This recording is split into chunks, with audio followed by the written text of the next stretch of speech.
We have with us our second guest of honor for the day, Mr. Virendra Gupte. Mr. Virendra Gupte is the head of trade services at Tata International Services. He handles regulatory affairs and trade-relating matters related to RBI, Exim Bank, export risk insurance, GOI trade-related, WTO, and trade blocks. He also handles the setting up of representative offices and subsidiary companies in diverse geographies, risk management processes, corporate sustainability, UN Global Compact, and affirmative action initiatives. He is the Chief Ethics Counselor of the company for India, Hong Kong, and China regions. Mr. Virendra drives ethical and value-based culture and works ethically in the organization and stakeholders universe. He works with the UN Global Compact's 10th principle on anti-corruption. We kindly invite Mr. Virendra Gupte to say a few words.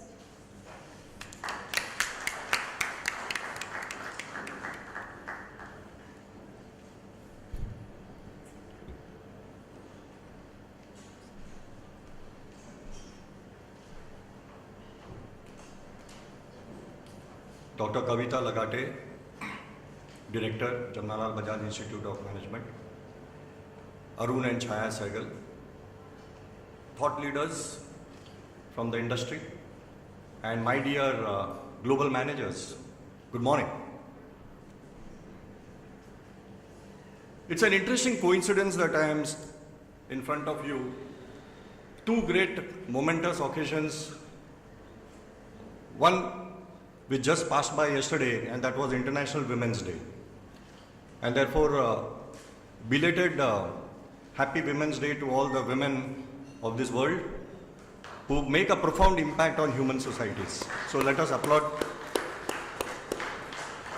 Actually, in the panel of the judges who are to appraise and vet the case studies, I was looking out for a women entrepreneur who should be actually, gracing this table as well.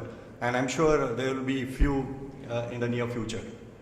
The second happy coincidence is that in our own Tata Group, we are celebrating the 175th birth anniversary of our founder, Jamshedji Tata. And with all humility, in fact, India's foremost, not merely an entrepreneur, but a social entrepreneur. Because when Mr. Tata envisaged setting up a business, he mentioned two very profound things which has been the legacy and we are the torch bearers of that legacy and the foot soldiers of the group. One, he mentioned that the community itself is the rationale for having business. And the second most important profound thought which has been articulated by Professor Lagate and thereafter by Arun so very eloquently, and that is about creation of wealth. Any individual in this world can make money, and making money does not require any abilities. But I guess it requires great amount of thought, great amount of vision, great amount of foresight to create wealth. Because creation of wealth, unlike making money, which could be a selfish or a self-centered act, creating wealth has a larger agenda, a larger perspective and a larger canvas. And that is basically creating wealth in the society. And therefore, it is our collective accountability towards stakeholders becomes the primacy of things in the world of today. Arun mentioned about disruptions in the world in which we live. I guess, to my mind, the biggest challenge we all have here today, and irrespective of whether we are managers, thought leaders, captains of the industry, students, entrepreneurs in the making, incubators, ideation experts and so on, I think the biggest challenge is to bring in, talk about or address issues about social equity and justice. How do we really create an inclusive society, considering that the world is skewed where 20 richest men in the world, total collective net worth is more than the GDP of 55 countries of the world. And 3 richest individuals, their combined wealth equals to around the GDP of maybe another 15 countries of the world. And I guess there is an inherent inequity which is in our societies. Millions of people go to sleep, hungry stomachs. Millions of people do not have plain drinking water to drink. And those sort of conscience issues are basically something which we need to address very seriously in these forums. And who best than people like us? This is a one wonderful Sunday morning, which brings a very collaborative flavor to this event, in the sense that we have budding managers and future leaders of this country. We have eminent people in the panel who are with proven track record and domain expertise, who have done wonderfully well in their domain areas. And we have institute like Jamnalal Bajaj, which is going to be a catalyst for that change.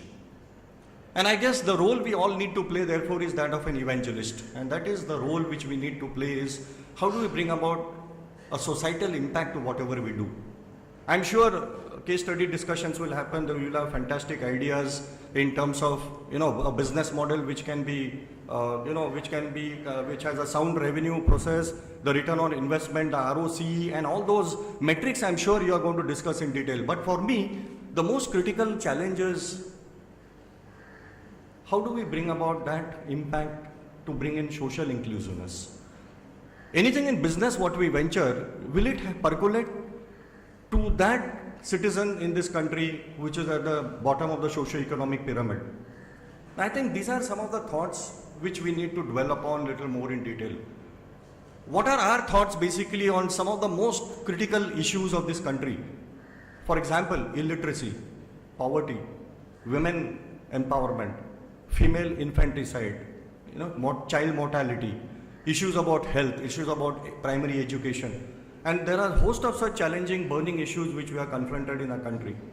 And I guess it's a responsibility of all of us collectively, is that we have been all blessed here in this room.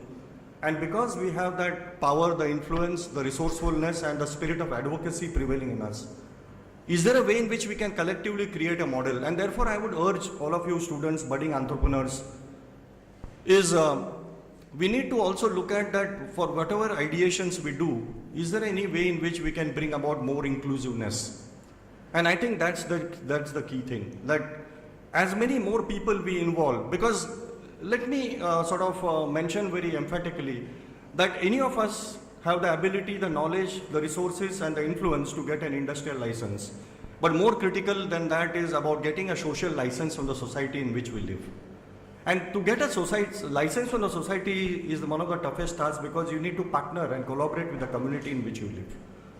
Otherwise, Pohang Steel Company, POSCO, would have set up their steel plant about 7 years ago after signing the MOU with the government of Odisha. But that has not happened. And that has not happened precisely because you're talking of development and economic expansion and growth on the one hand, without really realizing the sensitivity of uprooting a native community, the indigenous people who have been there for thousands of years.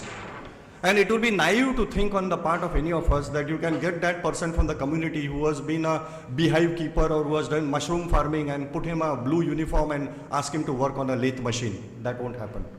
And I think that is the responsibility we need all to play. And therefore, I don't want to really take this discourse too long, because we have a very business-like day. We're looking for new thoughts, new ideas.